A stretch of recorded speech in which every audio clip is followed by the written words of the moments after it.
주식의 조정장과 하락장을 나누는 기준은 보통 지수 대비 20% 이상의 하락 여부가 중요합니다. 9월 동안 시장은 조정이 있었고 이는 S&P 기준 10% 정도, 한국의 코스피 기준 10% 정도, 그리고 개미들의 희망 코스닥은 13% 정도 조정을 받았습니다. 현재 기준만은 조정장으로 볼 수 있는데요. 과연 앞으로 20% 넘게 하락하여 조정장을 넘어 하락장으로 전환될지는 지금 바로 알아보겠습니다. 안녕하세요. 직장인 투자자입니다. 추석 연휴 잘 보내고 있으신가요? 추석 전 마지막 거래일을 남겨두고 만든 영상에서는 제가 지금 가지고 있는 인버스 종목들을 어느 정도 수익 실현하였고 마지막 날 미증시와 한국 증시의 흐름을 보고 종목을 수익 실현하고 갈지 여부를 정한다고 하였습니다. 결론부터 말씀드리면 추석 전 마지막 우리 증시에서 11시 이후부터 바닥을 친 후 저가 매수가 코스닥 중심으로 들어왔습니다. 물론 해당 매수세가 연휴를 앞두고 수급이 적은 상황에서 빈집털이식으로 들어온 것일 수도 있지만 그래도 매수세가 제법 들어오기에 한 달 전부터 모아왔던 통통하게 살이 오른 인버스 종목들을 일단은 안전하게 수익 실현하였습니다. 그리고 오후 2시 스탁론 반대 매매가 나온 시간 이후에도 시장이 밀리지 않기에 중소형 반도체와 그동안 조정을 많이 받았던 네이버, 카카오, 그리고 코덱스 200 레버리지를 가지고 있던 현금의 3분의 1 분할로 담아 보았습니다. 어찌 보면 연휴에 어떤 흐름이 나올지 모르겠지만 연휴 중 현재 우리 증시의 키를 가지고 있는 두 개의 이슈가 연휴 동안 잘 해결될 수 있을 것 같은 긍정 회로가 좀 돌아가더라고요. 그래서 저도 모르게 매수를 하게 되었습니다. 그렇다면 제가 생각하는 증시 상승을 위한 단기적 해결 이슈 두 가지는 첫째는 미국채 채권금리 상승과 미정부 셧다운 여부 이슈입니다. 둘째는 우리나라의 영원한 희망, 반도체 시장의 바로미터가 될 수 있는 마이크론 실적 발표 이후의 흐름입니다.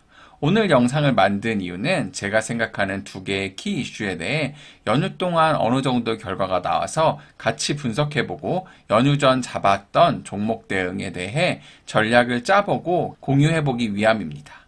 우선은 첫째 이슈, 채권금리 상승은 4.6%까지 상승하다가 심리적 마지노선인 4.5%로 살짝 조정을 받았습니다. 아무래도 4.6까지 치솟았을 때 채권에 대한 공매도를 하였던 세력들이 일정 부분 수익 실현을 하였기 때문에 4.6에서 급격히 조정이 나온 것 같습니다. 개인적으로 채권 금리 상승은 좀 더 나올 수 있을 것 같다고 생각하고 시장을 대응하려고 합니다. 그리고 미정부 셧다운 이슈도 아직 완전한 해결은 아니지만 그래도 긍정으로 무게추가 옮겨가고 있는 것 같고요. 다만 이런 이슈들의 해결이 호재로 작용하여 미금리 상승을 더 부추기게 되지 않을까 또 반대로 걱정이 됩니다.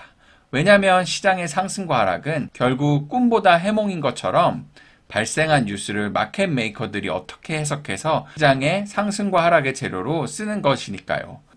그래도 있는 그대로 해석해 본다면 어느 정도 불확실성 해소로 시장에는 긍정적으로 작용할 것 같습니다.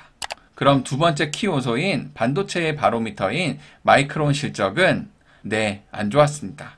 하지만 역시 이미 실적에 대한 부정적 시각으로 이미 주가는 조정을 받았었고 막상 실적 발표 날 4% 넘게 조정을 피날레로 다음 날부터는 저가 매수와 반도체 시장의 바닥 심리가 강해져 4% 넘게 상승하였습니다. 이 또한 연휴 이후 열릴 한국 증시의 두 쌍두마차 삼성전자와 하이닉스에 긍정적으로 작용할 것 같습니다. 두 반도체 대장의 긍정적 흐름은 낙수 효과로 코스닥 중소형 반도체주들에게 좋은 흐름을 가져다 줄 것입니다. 저 또한 이런 기조가 나오길 바랬고 항상 중소형 반도체주들을 주시하고 있었고 연휴 전 3분할에 1할 정도를 매수하였습니다. 개인적으로 연휴가 아직 이틀이나 남았지만 그래도 큰 이슈가 없다면 우리 증시는 연휴 전보다 상승이 유리한 흐름으로 일단은 개장할 수 있을 것 같습니다. 그렇다고 이제부터 상승 랠리가 시작될지는 미지수입니다. 시장은 여전히 높아진 국채금리와 유가 상승 등으로 인한 인플레이션을 매달 CPI 지표를 통해 확인받아야 합니다. 특히나 한국 증시는 10% 가까운 지수 조성에도 신용잔고가 21조에서 아직은 19.9조로 별로 줄어들지 않았습니다. 이 또한 지켜봐야 할 한국 증시의 경각심 요소입니다. 투자에는 정답이 없습니다. 같이 공부하고 시장에 살아남으셔야 합니다. 그럼 다들 연휴 마무리 잘하세요. 영상을 보시고 도움이 됐다면 구독과 좋아요 눌러주시고 다양한 의견 남겨주세요.